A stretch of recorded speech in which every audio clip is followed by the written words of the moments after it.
Hello friend, this is Priyanka and welcome back to my channel study point.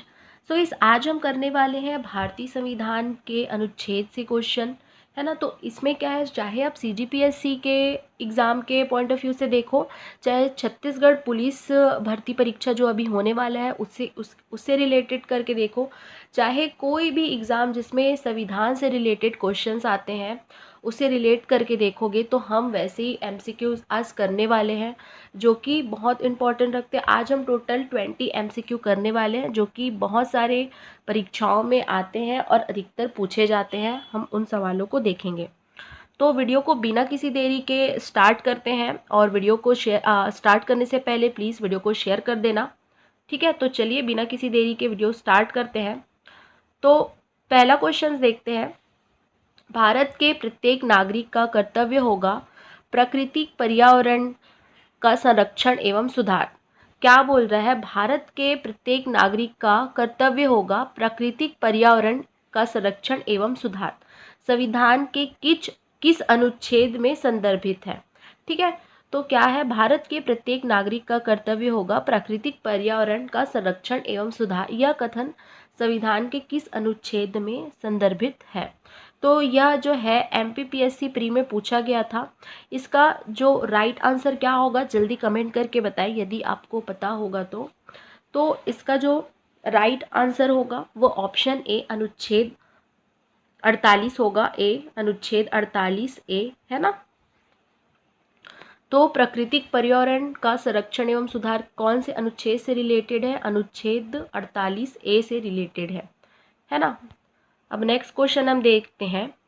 संविधान के किस अनुच्छेद द्वारा लोक सेवाओं को संरक्षण प्रदान किया गया है। आईआईटी में पूछा गया ये, आईटीआई पे। तो संविधान के किस अनुच्छेद द्वारा लोक सेवाओं को संरक्षण प्रदान किया गया है। अनुच्छेद 301, अनुच्छेद 311, अनुच्छेद 312 या अनुच्छेद 315। तो अनुच्छेद 311 के द्वारा लोक सेवा को संरक्षण प्रदान किया गया है।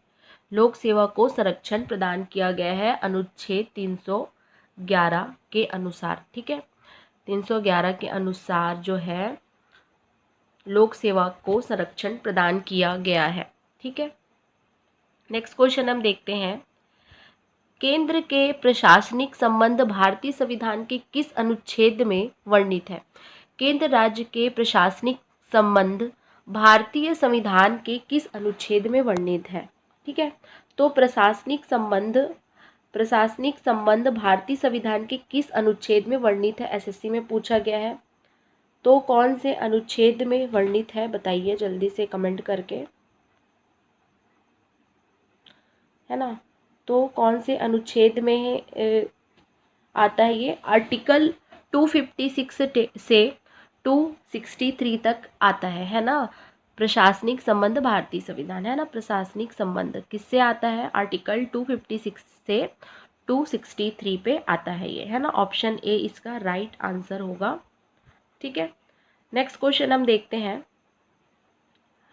भारतीय संविधान के किस अनुच्छेद में मौलिक कर्तव्यों की चर्चा की गई है ना। मौलिक कर्तव्यों की चर्चा किस संविधान में किस अनुच्छेद में किया गया है, एमपीपीएससी में पूछा गया था ये। अनुच्छेद 50 ए पे या अनुच्छेद 51 या अनुच्छेद 39 ए पे या अनुच्छेद 52, किस में किया गया है बताइए। तो इसका जो राइट आंसर है वो होगा अनुच्छेद 52, इसका राइट आंसर होगा ऑप्शन बी अनुच्छेद 51 ए। अनुच्छेद 51 ए में मौलिक कर्तव्यों की चर्चा की गई है। क्या किया गया है, अनुच्छेद ए में मौलिक कर्तव्यों की चर्चा की गई है। क्या किया गया है, मौलिक कर्तव्यों की चर्चा अनुच्छेद 51 ए में किया गया है ना। नेक्स्ट क्वेश्चन हम देखते हैं। संविधान के किस अनुच्छेद के अंतर्गत प्रत्येक राज्य भाषा मातृभाषा का प्रसार अनुदेश प्राथमिक शिक्षा में लागू कर सकता है। आरआरबी में पूछा गया ये। संविधान के किस अनुच्छेद के अंतर्गत प्रत्येक राज्य मातृभाषा का प्रसार एवं अनुदेश प्राथमिक शिक्षा में लागू किया जा सकता है ना। तो किस में किया गया है, अनुच्छेद 339, अनुच्छेद 350 या अनुच्छेद 350 ए या अनुच्छेद 351 में, तो क्या है इसका राइट आंसर? अनुच्छेद 350 ए, है ना। अनुच्छेद 350 ए में राज्य मातृभाषा का प्रसार एवं अनुदेशन प्राथमिक शिक्षा में लागू कर सकता है। ठीक है, ये बहुत मतलब बहुत ही पूछा जाने वाला क्वेश्चंस है। ये जो है ये हमको किसमें देखने को मिलता है? ये हमको जो हम दिलाते हैं ना सी टेट या फिर सी जी टेट का एग्ज़ाम, या किसी भी स्टेट हो टीचर एलिजिबिलिटी का दिलाते हैं, तो इसमें ये पूछा जा सकता है कि राज्य मातृभाषा का प्रसार एवं अनुदेशन प्राथमिक शिक्षा में लागू कर सकता है, तो कौन सा? अनुच्छेद 350 ए कर सकता है। ठीक है, अनुच्छेद 350 ए, है ना। नेक्स्ट क्वेश्चन हम देखते हैं, संविधान के किस अनुच्छेद में हिंदी भाषा के विकास के लिए निर्देश दिया गया है ना। संविधान के किस अनुच्छेद में हिंदी भाषा के विकास के लिए निर्देश दिया गया है ना। तो संविधान के किस अनुच्छेद में हिंदी भाषा के विकास के लिए निर्देश दिया गया है? तो अनुच्छेद 330 या 336 या 334 या 351। तो इसका राइट आंसर है आर्टिकल 343। इसका राइट आंसर है आर्टिकल 343। इसमें क्या बताया गया है? इसमें जो है हिंदी भाषा के विकास के लिए दिशा निर्देश है। हिंदी भाषा के विकास के लिए दिशा निर्देश है। ठीक है, किसमें? आर्टिकल 343 पे, है ना। नेक्स्ट क्वेश्चन अब देखते हैं, भारतीय संविधान के किस अनुच्छेद में राज्य सरकार को ग्राम पंचायत के संगठन का निर्देश देता है? क्या बोल रहा है क्वेश्चन? भारतीय संविधान के किस अनुच्छेद में राज्य सरकार को ग्राम पंचायत संगठन का निर्देश देता है? अनुच्छेद 32, अनुच्छेद 40 या अनुच्छेद 48 या अनुच्छेद 78। तो इसका राइट आंसर होगा अनुच्छेद 40। ठीक है, भारतीय संविधान के किस अनुच्छेद में राज्य सरकार को ग्राम पंचायत के संगठन का निर्देश देता है? क्या देता है? भारतीय संविधान के किस अनुच्छेद में राज्य सरकार को ग्राम पंचायत के संगठन का निर्देश देता है? अनुच्छेद 40 देता है। ठीक है, नेक्स्ट क्वेश्चन देखते हैं, राष्ट्रपति संविधान के किस अनुच्छेद के अंतर्गत लोकसभा को भंग कर सकता है? बहुत इंपॉर्टेंट क्वेश्चन है। झारखंड पुलिस में आया था, देख लीजिए, है ना, झारखंड पुलिस में आ चुका है। राष्ट्रपति संविधान के किस अनुच्छेद के अंतर्गत लोकसभा को भंग कर सकता है ना। तो अनुच्छेद 85 आर्टिकल 85 में जो है के अंतर्गत लोकसभा को भंग कर सकता है। राष्ट्रपति जो है संविधान के अनुच्छेद 85 के अंतर्गत लोकसभा को भंग कर सकता है। ठीक है, 85 के तहत राष्ट्रपति संविधान के अनुच्छेद के अंतर्गत लोकसभा को भंग कर सकता है। ठीक है, नेक्स्ट क्वेश्चन देखते हैं, संविधान के किस अनुच्छेद में संविधान के संशोधन की प्रक्रिया का उल्लेख है? आरआरबी में पूछा जा चुका है। संविधान के किस अनुच्छेद में संविधान के संशोधन की प्रक्रिया का उल्लेख है?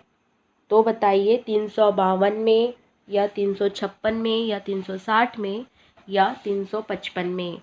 संविधान के किस अनुच्छेद में संविधान के संशोधन की प्रक्रिया का उल्लेख है?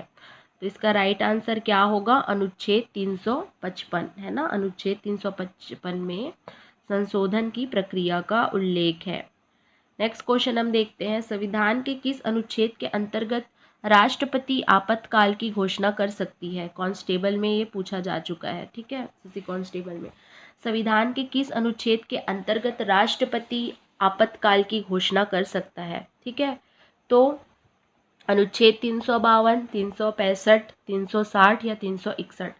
तो आपातकाल की जो घोषणा है वो अनुच्छेद 352 में कर सकता है ना। नेक्स्ट क्वेश्चन देखते हैं, भारतीय संविधान के किस अनुच्छेद के अंतर्गत वित्त आयोग के गठन का प्रावधान है? आईटीआई में पूछा जा चुका है, भारतीय संविधान के किस अनुच्छेद के अंतर्गत वित्त आयोग के गठन का प्रावधान है? ठीक है, अनुच्छेद 49 या अनुच्छेद 260 अनुच्छेद 249 या 280 या 378 या 370। तो इसका राइट आंसर होगा 280। ठीक है, अनुच्छेद 280।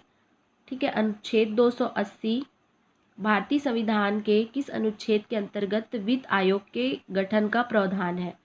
तो अनुच्छेद 280 के अंतर्गत वित्त आयोग के गठन का प्रावधान है। ठीक है, नेक्स्ट क्वेश्चन देखते हैं। भारतीय संविधान को कितने भागों में विभक्त किया गया है? भारतीय संविधान के मूल संविधान को कितने भागों में विभक्त किया गया है? ठीक है, 18 भाग में, 19 भाग में, 20 भाग में या 22 भाग में? कितने भाग में विभक्त किया गया है? तो 22 भाग में विभक्त किया गया है। ठीक है, संविधान के मूल संविधान को कितने भागों में? 22 भागों में विभक्त किया गया है ना। नेक्स्ट क्वेश्चन है, अनुच्छेद 365 का संबंध किससे है? अनुच्छेद 365 का संबंध किससे है? ठीक है, तो किससे है? राष्ट्रपति के शासन से है। राष्ट्रपति के शासन से है। अनुच्छेद 365 का संबंध किससे है? राष्ट्रपति के शासन से है ना। आर्टिकल 365 का संबंध किससे है? राष्ट्रपति के शासन से है। ठीक है, नेक्स्ट क्वेश्चन देखते हैं। संघ लोक सेवा आयोग के कार्यों का उल्लेख किस अनुच्छेद के अंतर्गत है? तो 320 के अंतर्गत है, बीएड में पूछा जा चुका है। ठीक है, नेक्स्ट क्वेश्चन देखते हैं। संविधान के किस अनुच्छेद में राज्यों द्वारा प्राथमिक शिक्षा मातृभाषा के दिए जाने का प्रावधान है? पीएससी प्री में पूछा जा चुका है ये। तो ये जो क्वेश्चन है रिपीट हो चुका है यहाँ पे। अनुच्छेद 350 इसका राइट आंसर होगा, है ना। नेक्स्ट क्वेश्चन देखते हैं। संविधान के किस अनुच्छेद के आधार पर वित्त आपात की घोषणा राष्ट्रपति करता है? तो वित्तीय आपात की घोषणा कौन से अनुच्छेद से करता है, के आधार पर करता है राष्ट्रपति? अनुच्छेद 352 या अनुच्छेद 365 या 360 या 355? तो ये किस में आता है? अनुच्छेद 360 में आता है, वित्तीय आपत्ति। ठीक है, वित्तीय आपात किस में आता है? 360 पे। ठीक है, नेक्स्ट क्वेश्चन देखते हैं। किस अनुच्छेद में यह प्रावधान किया गया है कि संघ की राजभाषा हिंदी तथा लिपि देवनागरी होगी? ठीक है, तो किस अनुच्छेद में यह प्रावधान किया गया है कि संघ की राजभाषा हिंदी तथा लिपि देवनागरी होगी? तो ये किस में LIC-ADO पे आया है ये क्वेश्चन। तो किस अनुच्छेद में यह प्रावधान है कि किस संघ की राजभाषा हिंदी तथा लिपि देवनागरी होगी? ठीक है, तो किसमें, कौन से अनुच्छेद में? अनुच्छेद 343 पे। ठीक है, 343 पे। ठीक, नेक्स्ट क्वेश्चन देखते हैं। संविधान के किस अनुच्छेद के अंतर्गत हिंदी को राजभाषा का दर्जा प्रदान किया गया है? संविधान के किस अनुच्छेद के अंतर्गत हिंदी को राजभाषा का दर्जा प्रदान किया गया है ना। तो किसमें प्रदान किया गया है? ये 343A है ना, 243 नहीं, यहाँ पे गलत मिस्टेक हो गया। 343A पे दिया गया है, या 1 बोल सकते हैं। ठीक है, नेक्स्ट क्वेश्चन है। भारतीय संविधान के किस अनुच्छेद में विभिन्न राज्यों के संबंधित विशिष्ट प्रावधान का उल्लेख है? भारतीय संविधान के किस अनुच्छेद में विभिन्न राज्यों के संबंधित विशिष्ट प्रावधान का उल्लेख है? तो विशिष्ट प्रावधान का उल्लेख है किसमें? इसका राइट आंसर होगा अनुच्छेद 371 में विशिष्ट प्रावधान का उल्लेख है ना। विशिष्ट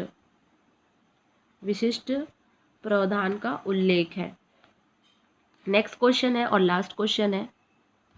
वर्तमान में भारतीय संविधान में कुल कितने भाग हैं? वर्तमान में भारतीय संविधान में कुल कितने भाग हैं? 21, 22, 23 या 24? तो वर्तमान में भारतीय संविधान के कुल कितने भाग हैं? तो कुल कितने भाग हैं? 22 भाग हैं। कितने भाग हैं? कुल 22 भाग हैं। तो यहाँ पे हमारा वीडियो कंप्लीट होता है। यदि वीडियो अच्छा लगा हो तो प्लीज़ वीडियो को लाइक करना, चैनल को सब्सक्राइब करना और हो सके तो ज़्यादा से ज़्यादा सब्सक्राइब करना, क्योंकि आप मेरे चैनल को शेयर करेंगे, मेरे वीडियोस को शेयर करेंगे तो लोगों तक ये वीडियोस पहुंच पाएगी और उनके परीक्षा में बहुत हेल्पफुल हो पाएगा। तो प्लीज़ मेरे वीडियोस को ज़्यादा से ज़्यादा शेयर करें एंड मेरे वीडियोस को देखें। Thanks for watching. मिलते हैं नेक्स्ट वीडियो में, तब तक के लिए बाय, टेक केयर। एंड मेरे से कोई गलती हो गई हो तो उसके लिए सॉरी।